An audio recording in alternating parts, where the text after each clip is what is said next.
ایرانی صدر Masoud Pezeshkian 2 روزہ دورے پر پاکستان پہنچ گئے۔ وزیر خارجہ عباس اراغچی اور اعلیٰ سطحی وفد بھی ہمراہ ہے۔ لاہور ایئرپورٹ پر سابق وزیر اعظم نواز شریف اور وزیر اعلیٰ پنجاب مریم نواز نے معزز مہمانان کا استقبال کیا۔ بچوں نے گلدستے پیش کیے۔ ایرانی صدر مزار اقبال پر حاضری کے بعد رات کو اسلام آباد کے لیے روانہ ہوں گے۔ مسعود پزشکیان صدر آصف علی زرداری اور وزیر اعظم شہباز شریف سے ملاقاتیں کریں گے۔ پاکستان اور ایران کے درمیان وفود کے سطح پر مذاکرات ہوں گے۔ دفتر خارجہ کے مطابق ایرانی صدر کا یہ پہلا سرکاری دورہ پاکستان ہے۔ دورے کا مقصد پاک ایران تعلقات کو مزید وسعت دینا ہے۔ اسلام آباد میں شاہراہوں پر خیر مقدمی بینرز اویزاں ہیں۔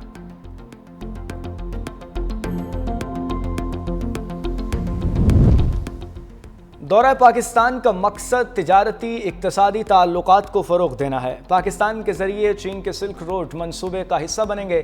ایرانی صدر کی پاکستان روانگی سے قبل میڈیا سے گفتگو، کہا پاک ایران اسلامی اتحاد کو نقصان پہنچانے والوں کی کوششیں ناکام ہوں گی۔ دورے کے دوران سرحدی سلامتی، علاقائی امن کے امور پر بات چیت ہوگی۔ سرحدی منڈیاں اور رابطے باہمی تعاون کی نئی راہیں کھول سکتے ہیں۔ پاک ایران تجارت $10 ارب تک لے جائیں گے۔ ون بیلٹ ون روڈ منصوبے میں شرکت نے ایران کو یورپ سے جوڑنے کا موقع مل سکتا ہے۔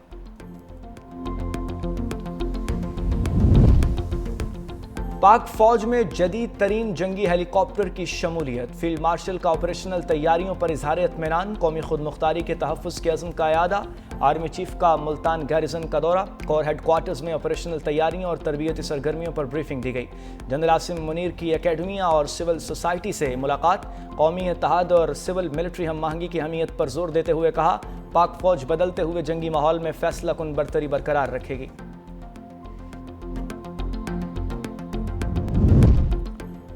پیپلز پارٹی آزادی صحافت کے ساتھ کھڑی ہے۔ پیپلز پارٹی رہنماؤں کا میڈیا ٹرائل ہوتا رہا، ہم نے کبھی انتقام نہیں لیا۔ سینئر وزیر سندھ شرجیل انعام میمن کا صحافیوں سے خطاب، کہا پاکستان نے بھارت کو تاریخی شکست دی۔ مار کا حق میں کامیابی کو منانے کا مزہ ہی کچھ اور ہے۔ ہم سے زیادہ میڈیا فرینڈلی کوئی نہیں ہو سکتا۔ ہماری گردن میں سریا نہیں، سندھ حکومت آپ کی اپنی حکومت ہے۔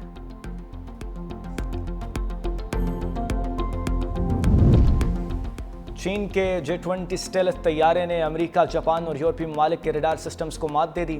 چینی اسٹیلتھ فائٹر طیارہ ابنائے سوشیما کی فضاؤں سے پرواز کرتا ہوا تائیوان کے اوپر سے چکر لگا کر واپس آ گیا۔ کسی کو پتہ ہی نہ چلا۔ چینی طیارے کی پرواز ایسے علاقے میں ہوئی جہاں کئی یورپی ممالک کے ریڈار سسٹم کا گہرا جال بچھا ہوا ہے۔ دفاعی ماہرین کا کہنا ہے کہ اگر چین کا دعویٰ درست ہے تو یہ مغربی فضائی دفاعی نظام کی بہت بڑی ناکامی ہے۔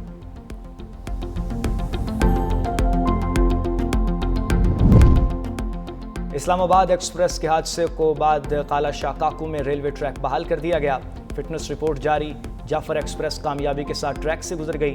ریلوے حکام کے مطابق اسلام آباد ایکسپریس اور دیگر ٹرینیں آج معمول کے مطابق روانہ ہوں گی۔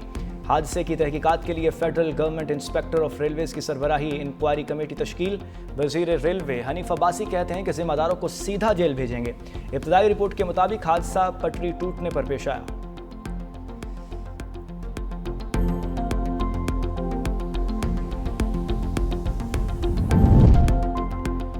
بانی پی ٹی آئی کے بچوں قاسم اور سلیمان سے بات کروا دی گئی۔ بچوں کے ساتھ 1.5 گھنٹہ بات چیت کرائی گئی۔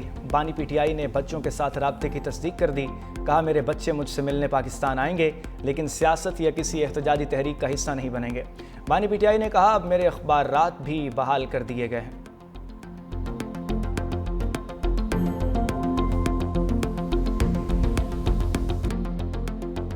پاکستان بالخصوص صوبہ بلوچستان بدقسمتی سے دہشت گردی کا شکار رہا ہے۔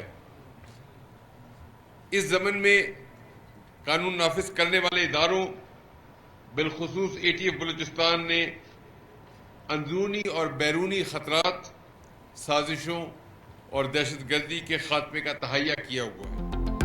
آئی جی معظم جاں بلوچستان میں جلد خوشحالی اور امن قائم کرنے کے لیے پرعزم۔ آئی جی پولیس بلوچستان معظم جاں انصاری نے پاسنگ آؤٹ پریڈ سے خطاب میں کہا بلوچستان پولیس کے افسران اور جوانوں نے بے شمار قربانیاں دی ہیں، اپنی جانوں کے نذرانے پیش کیے۔ کئی سال سے بلوچستان دہشت گردی کا شکار رہا۔ ATF نے دہشت گردی کے خاتمے کا تہیہ کیا ہے، امن و امان حکومت کی ترجیحات میں شامل۔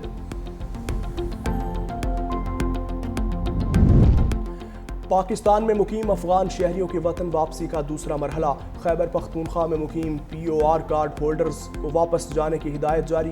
محکمہ داخلہ نے عارضی پناہ لینے والے کارڈ ہولڈر شہریوں کو پشاور اور لنڈی کوتل ٹرانزٹ پوائنٹ پہنچنے کا کہہ دیا۔ POR کارڈ ہولڈر کی مدت 30 جون کو ختم ہو چکی۔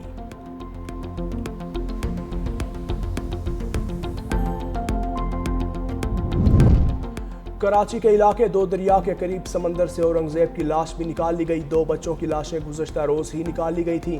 اورنگزیب نے 2 روز قبل دریا کے قریب بچوں سمیت سمندر میں چھلانگ لگائی تھی۔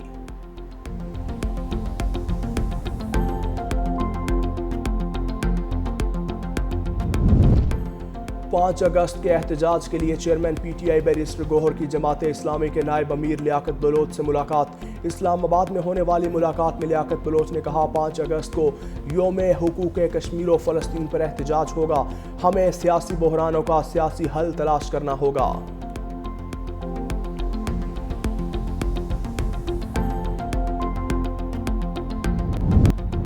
سابق بھارتی فوجیوں کا مودی سرکار سے آپریشن سندور کے حقائق سامنے لانے کا مطالبہ۔ پریس کانفرنس کے دوران پوچھا، آپریشن سندور میں کتنے بھارتی فوجیوں کی ہلاکتیں ہوئیں؟ بھارتی فوج کا کتنا اور کیا نقصان ہوا؟ مودی سرکار کب تک اپنی شکست سے انکار کرے گی؟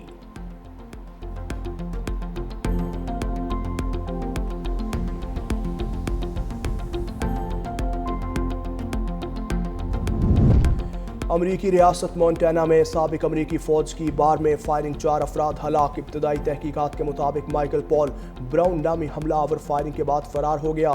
پولیس کا سرچ آپریشن جاری ہے، شہریوں کو گھروں میں رہنے کی ہدایت۔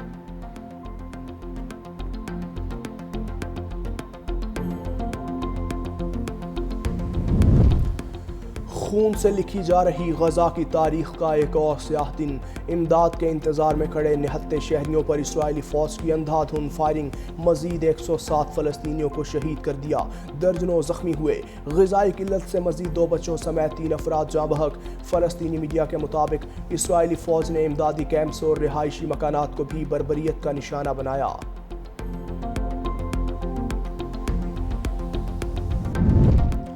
غزہ میں نسل کشی پر یورپی ملک سلووینیا کا بڑا اقدام، اسرائیل کے ساتھ ہر قسم کی اسلحہ تجارت پر پابندی لگا دی۔ وزیر اعظم روبرٹ گلوب کا حکومتی اجلاس کے بعد اعلان، کہا اسرائیل کو اسلحے کی درآمد، برآمد اور ترسیل کی اجازت نہیں دی جائے گی۔